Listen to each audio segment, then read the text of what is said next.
होती है तो हम वो देह को जला देते हैं, जिससे भी प्रदूषण होता है, और फिर उसकी अस्थियां जैसे गंगा में बहा देते हैं, उससे पानी का प्रदूषण होता है। नहीं बेटा, तो कुछ धर्मों में जैसे उसको दफना नहीं, दिया नहीं, जाता सुनो, है, सुनो, तो क्या वो सही नहीं है? आप जो कह रही हैं वो प्रश्न ही गलत है।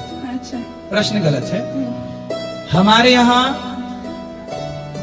जब चिता जलती है तो आपने देखा होगा चिता पे बहुत सारी औषधियां डाली जाती हैं, है ना? हाँ जी। और जब नेचुरल लकड़ी जलती है तो लकड़ी, जब कोई भी लकड़ी नेचुरल जले उस धुएं से प्रदूषण नहीं होता। जैसे चिता पे गाय के गोबर का कंडा डाला जाता है। क्या डाला जाता है? ओपले, गोबर का कंडा, सूखा हुआ गोबर। हाँ। तो गोबर के जलने से कभी भी प्रदूषण नहीं होता, ये याद रखिएगा। प्रदूषण गाय के गोबर के जलने से नहीं होता। चिता पे गोबर और लकड़ी दोनों होती है, और बहुत सारी औषधियां, विशेष रूप से कपूर उसमें डाला जाता है, और कपाल मोचन क्रिया में घी डाला जाता है ताकि प्रकृति दूषित ना हो।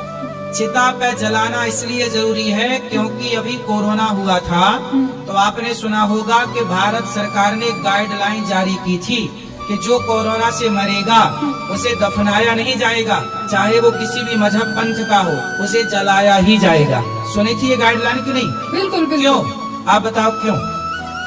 क्योंकि वो जमीन पर, क्योंकि कोरोना का मरीज यदि जमीन पे गाड़ा जाएगा तो कोरोना के बैक्टीरिया जमीन के अंदर हैं, कोई और यदि वहां से गुजरा तो संपर्क में दूसरा आ सकता है, लेकिन जला दिया जाएगा तो खत्म हो जाएगा कोरोना बैक्टीरिया। इसलिए जलाना ही सबसे बड़ा विज्ञान है।